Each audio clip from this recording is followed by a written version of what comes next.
الحمد لله نحمده ونستعينه ونستغفره ونعوذ بالله من شرور أنفسنا ومن سيئات أعمالنا من يهده الله فلا مضل له ومن يضلل فلا هادي له أشهد أن لا إله إلا الله وحده لا شريك له وأشهد أن محمدًا عبده ورسوله اللهم صل وسلم وبارك على محمد وعلى آله وصحبه أجمعين يا أيها الذين آمنوا اتقوا الله حق تقاته ولا تموتن إلا وأنتم مسلمون أما بعد فإن أصدق الحديث كتاب الله وخير الهدي هدي محمد صلى الله عليه وسلم وشر الأمور محدثاتها وكل محدثة بدعة وكل بدعة ضلالة وكل ضلالة في النار. Hadirin sidang salat Jumat yang saya muliakan, hari-hari kita saat ini dipenuhi oleh sebuah pemberitaan tentang pembunuhan dengan dua varian, membunuh atau bunuh diri, membunuh dan bunuh diri. Secara umum, kasus pembunuhan yang akan menimpa umat ini sudah dijelaskan oleh Nabi kita yang mulia sallallahu alaihi wasallam dalam sabdanya, walladzi nafsi biyadih la tazhabud dunya hatta ya'tiya 'alan nasi yaumun la yadril qatilu fima qatala walal maqtulu fima qutila. Faqila kaifa yakunu zalik? Qala al-harju al-qatil wal maqtul finnar. Demi zat yang jiwaku berada di tangannya, tidak akan hancur dunia ini, tidak akan lenyap dunia ini, sehingga datang kepada manusia suatu hari di mana seseorang pembunuh tidak tahu kenapa ia membunuh, dan yang dibunuh tidak tahu kenapa ia menjadi korban pembunuhan. Beliau ditanya oleh para sahabat, bagaimana hal itu bisa terjadi ya Rasulullah? Beliau sallallahu alaihi wasallam menjawab, al-harju artinya banyaknya pembunuhan, al-qatil wal maqtul finnar. Orang yang membunuh dan yang dibunuh dua-duanya diancam dengan neraka. Hadirin sidang salat Jumat yang saya muliakan, bagi mereka yang memiliki jiwa temperamen, sedikit-sedikit ingin menghabisi nyawa orang, sedikit-sedikit ingin membunuh orang, temperamental pembawaannya, maka perhatikan sabda Nabi yang mulia sallallahu alaihi wasallam yang dikeluarkan oleh Imam An-Nasai. Hadis ini sahih dari Abdullah bin Amr, la zawalud dunya ahwanu indallahi min qatli rajulin muslim. Hancurnya dunia lebih ringan di sisi Allah Subhanahu wa taala dibandingkan terbunuhnya seorang muslim. Dunia ini hancur dengan gempa bumi.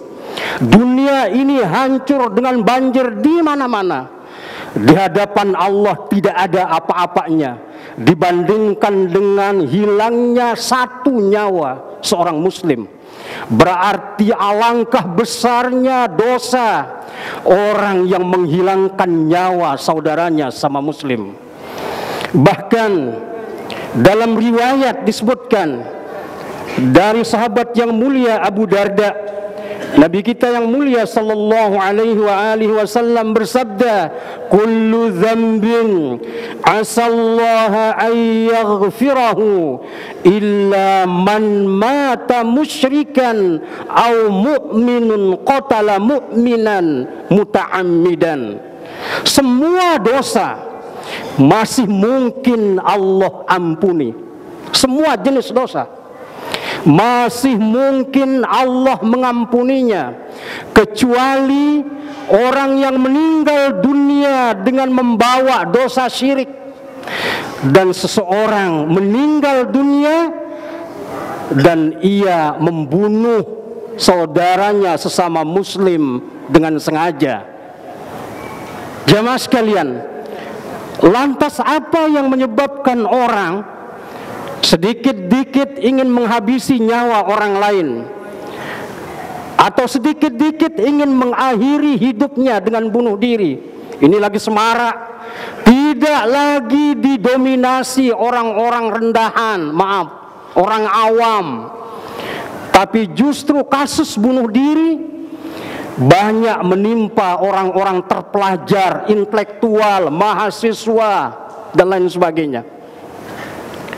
Setidaknya ada 3 sebab kenapa orang ingin cepat-cepat mengambil langkah membunuh orang atau mengakhiri hidupnya dengan bunuh diri. Setidaknya ada 3 sebab. Sebab pertama, asmara. Sebab kedua, hutang piutang. Dan sebab yang ketiga, tersinggung dengan ucapan seseorang. Kita sudah diingatkan oleh para ulama tentang betapa besar ketiga ini.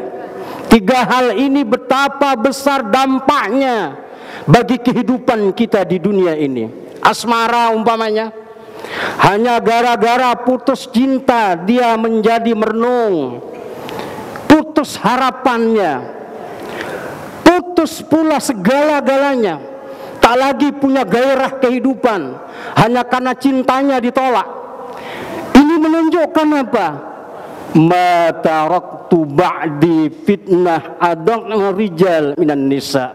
Tidak ada fitnah yang lebih besar yang aku tinggalkan melebihi besarnya fitnah wanita terhadap laki-laki. Sudah jauh-jauh kita diingatkan tentang bagaimana besarnya fitnah wanita yang akan menimpa kaum laki-laki. Sebab itu jangan coba-coba dekati yang namanya cinta, yang namanya asmara itu.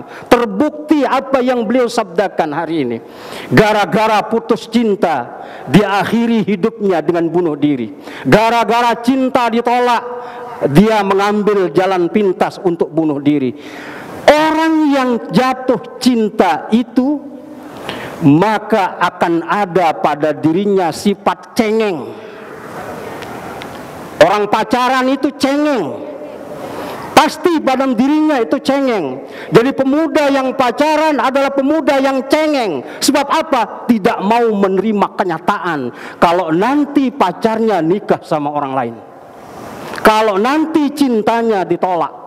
Cengeng. Sebab itu jauhi pacaran.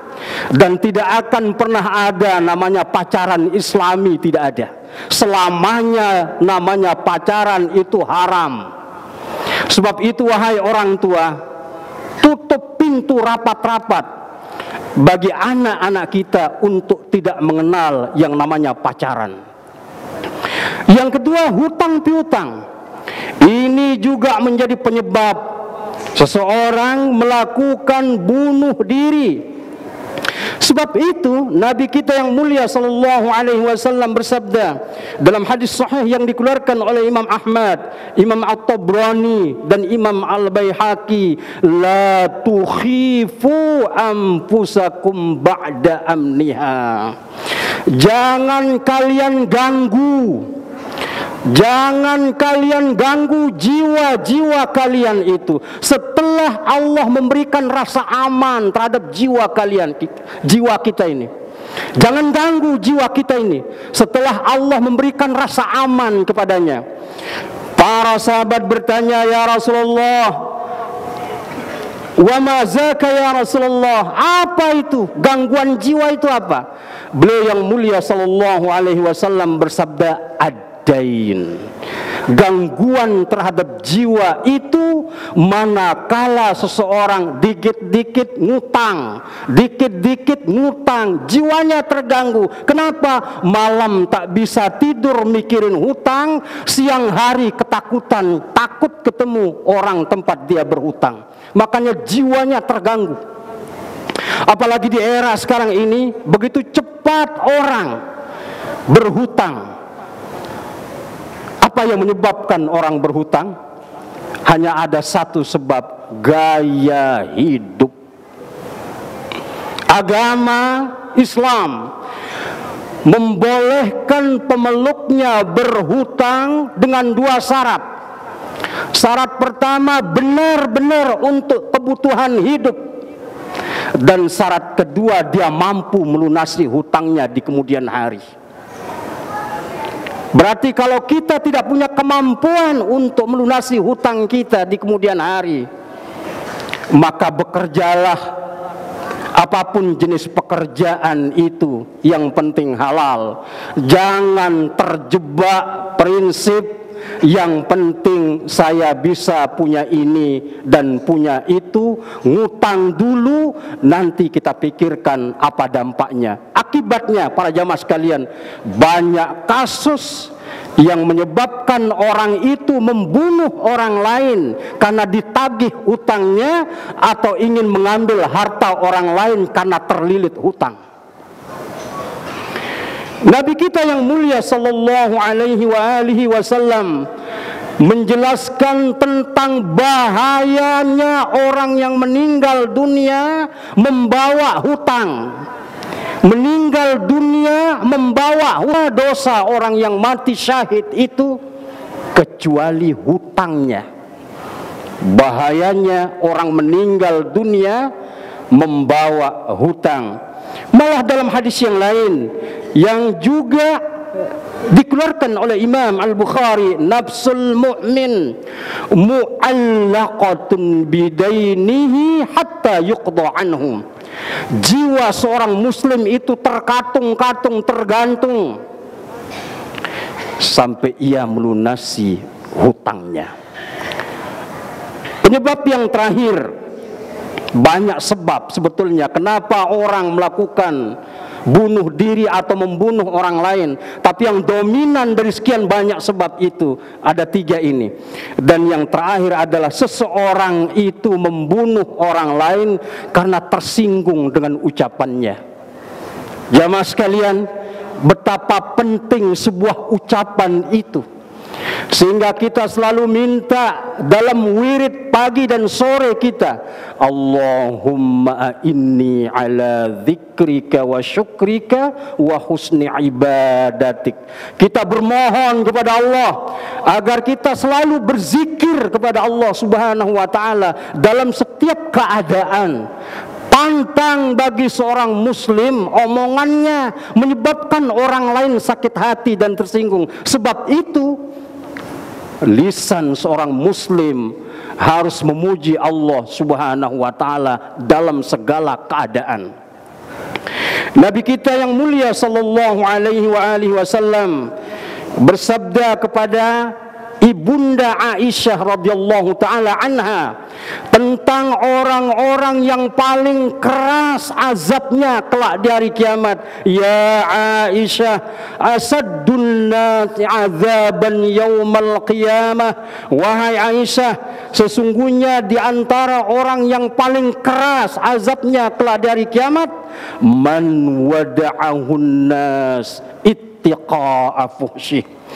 Orang yang dijauhi oleh orang lain disebabkan karena ucapannya yang selalu menyakiti orang. Orang jauh darinya karena lisannya pedas kalau ngomong, lisannya tajam kalau ngomong. Orang gak ada yang tahan bergaul dengannya. Kemudian hadirin hadirin sidang salat Jumat yang dimuliakan Allah, dalam hadis yang dikeluarkan oleh Imam At-Tirmizi, bagaimana seorang muslim itu harus menjaga lisannya. Laisal mu'minu bit-ta'an walal la'an walal fahish walal bazi. Mukmin itu bukan orang yang suka mencela. Mukmin itu bukan orang yang suka melaknat. Dan mukmin itu bukan orang yang suka berkata-kata kotor. Wa qaulun ma'rufun wa maghfiratun khairun min shadaqatin yatba'uha aza. Omongan yang baik dan memaafkan kesalahan orang jauh lebih baik daripada Anda memberi tapi Anda mengungkit-ungkit pemberian Anda. Aqulu qawli hadza fastaghfirullahal azim li wa lakum wa lisairil muslimin wal muslimat wal mu'minin wal mu'minat fastaghfiruh innahu huwal ghafurur rahim.